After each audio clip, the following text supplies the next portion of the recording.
Saudara, polisi masih menyelidiki penyebab kematian ibu dan anak yang jenazahnya ditemukan mengering di kamar mandi rumah di Cinere, Depok, Jawa Barat.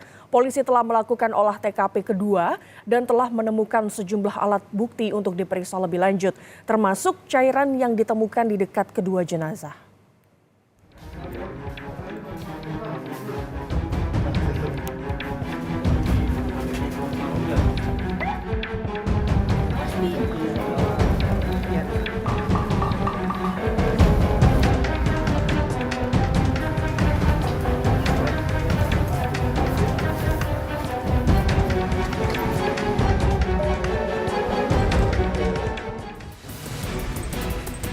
Misteri kematian ibu dan anak yang jasadnya ditemukan di kamar mandi di rumah Cinere, Depok, Jawa Barat masih menjadi teka-teki.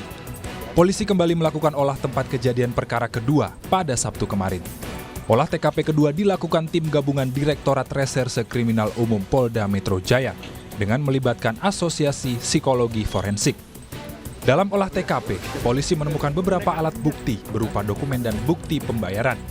Sementara terkait temuan cairan di dekat kedua jenazah, polisi akan menguji cairan tersebut apakah mengandung zat tertentu. Tentu cairan yang didapatkan tentunya hanya kita ambil sampel-sampelnya, kita akan ujikan apakah itu zat tertentu ataukah hanya air biasa. Kita masih belum bisa memastikan.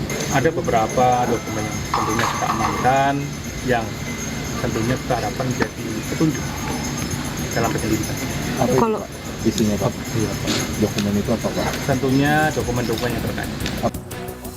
Setidaknya 10 orang saksi dari keluarga, tetangga, dan satpam perumahan telah dimintai keterangan terkait kasus kematian ibu dan anak ini. Ibu dan anak tersebut dikenal di lingkungan rumahnya merupakan pribadi yang tertutup dan jarang bersosialisasi. Kesehariannya sebetulnya orangnya emang jarang komunikasi ya ke warga ataupun ke kami sebagai security, tidak pernah tegur sapa atau apa. Itu sehari-hariannya seperti itu. Paling kalau kebetulan saya patroli melihat dia ada di depan rumahnya nyiram atau apa, paling kalaupun saya nyapa dia dengan anggukan aja menjawabnya. Sebelumnya kedua jenazah ditemukan di kamar mandi rumah mereka pada Kamis 7 September lalu. Kasus ini yang semula ditangani Polres Metro Depok kini ditangani Polda Metro Jaya dan menggandeng sejumlah ahli untuk menemukan penyebab kematian korban.